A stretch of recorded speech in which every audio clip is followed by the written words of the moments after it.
ఇదే వైఖరితో ప్రపంచంలో వస్తే ప్రతివాడు కూడా తన నోటి పైన ఎత్తున్నదో తన గౌరీ శంకర్ ఇది రిజిస్టర్ చేసుకోవాల్సిన పరిస్థితి వస్తుందని మనం చేస్తూ ఉన్నాం. మనిషి ఎత్తున్నదో తన యొక్క పుట్టుకను రిజిస్టర్ చేసుకోవాల్సిన కాలం వస్తుందా అని నాకు భయం వస్తుందని మనం చేస్తూ ఉన్నాం.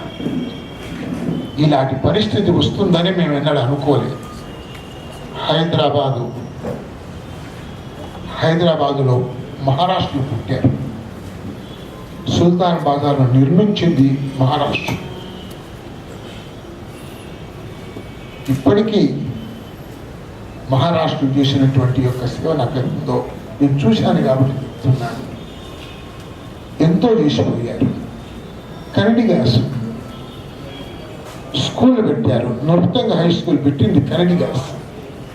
కరెంట్గా యొక్క లింగంపల్లి ఏరియా అంతా కూడా కరెంట్ గ్యాస్ నిర్మించింది. ఒక్కొక్క ప్రాంతాన్ని ఒక్కొక్కరు నిర్మించారు. కానీ హైదరాబాద్ నుంచి వెళ్ళిపోతున్నప్పుడు మహారాష్ట్రలో ఎప్పుడు ఇది మాది అని ఆనందాన్ని మనం చేస్తూ ఉన్నాం. ఇది గొప్పతనం.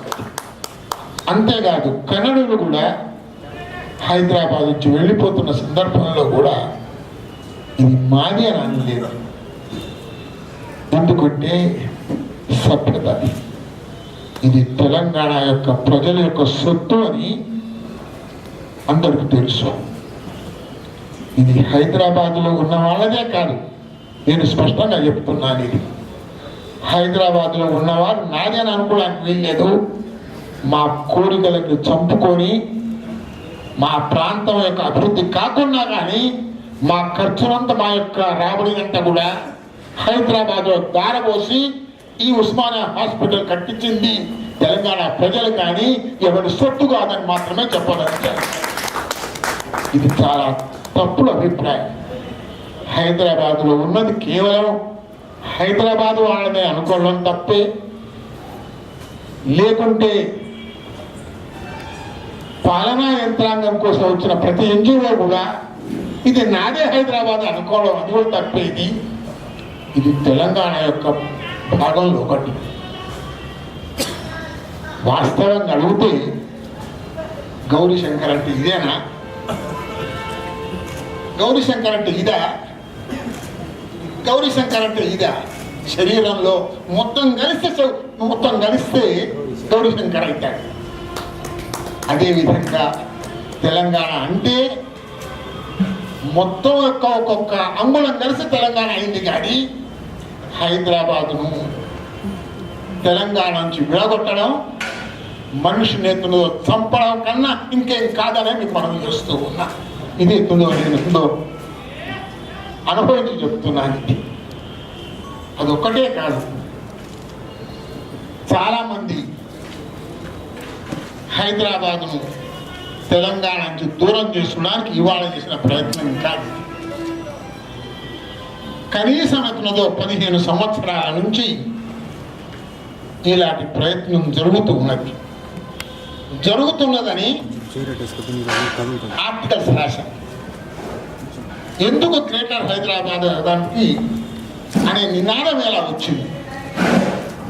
గ్రేటర్ హైదరాబాద్ అనే నినాదం వెనుకనే ఈ యొక్క కుట్ర పని ఉందని అనుకుంటా. ఆనాడు అనుకున్నారు కదా. అంటే ఈ రాష్ట్రం యొక్క ఈ 4 లక్షల మందో లేక ఈ 10 లక్షల మందో అంటే అది సరిపోదు.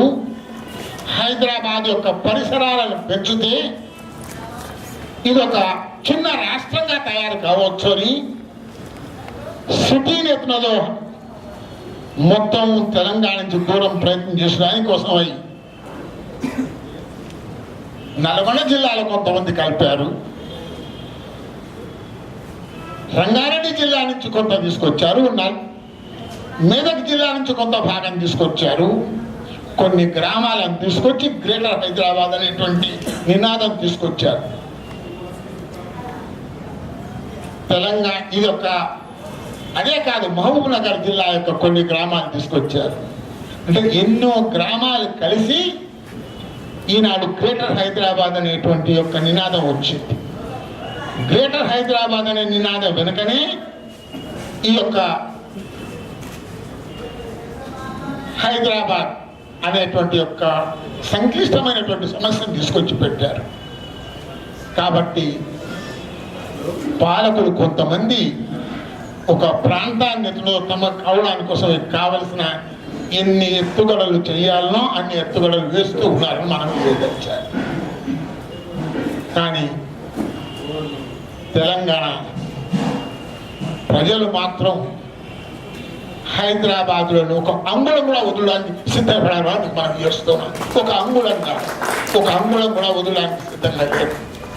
ఎందుకోసం అంటే ప్రపంచ చరిత్రలో ఎక్కడ లేదు. స్టేట్ రిఆర్గనైజేషన్స్ ఏర్పడ్డాయి. ఒక మా కోసమే కాదు, గుజరాతీలను మహారాష్ట్రలు వేరయ్యారు. గుజరాతీలు వెళ్ళిపోయారు కానీ మహారాష్ట్రలు మాత్రం బాంబే మీద క్లెయిమ్ వదులుకోలేదు. ఎన్నడూ కూడా తనలో గుజరాతీలు బాంబే కాదని వాస్తవంగా చూసినట్లయితే గుజరాతీల యొక్క పాత్ర బాంబేను డెవలప్ చేసేట్లో చాలా పాత్ర ఉన్నది. అయినా కానీ హైదరాబాద్ మీద క్లెయిమ్ చేయలేదు, బాంబే మీద క్లెయిమ్ చేయలేదు. మనిషి యొక్క సభ్యత యొక్క లక్షణం. కామన్ మనిషి ఏ భాష మాట్లాడతాడో, కామన్ మనిషి యొక్క కల్చర్ ఏదైతే ఉంటుందో అదే ఆ ప్రాంతం ఏమవుతుందో ఆ యొక్క దానికి చెందుతుంది. తెలంగాణ నైజాం నవాబు ఎంత ప్రయత్నం చేసినా కానీ ఉర్దూ ఎత్తున్నదో పాలకుల భాషే కానీ ఉర్దూ తెలుగు ఎత్తున్నదో ఈ ప్రాంతం యొక్క భాషను మీకు మనం చేస్తూ ఉన్నాం. కాబట్టి హైదరాబాద్ ఎత్తున్నదో మొత్తం తెలంగాణ యొక్క ఎత్తుందో ఆస్తి అనేది కేవలం హైదరాబాద్ వాళ్ళ ఆస్తి కాదు అని మీకు మనం చేస్తున్నాం.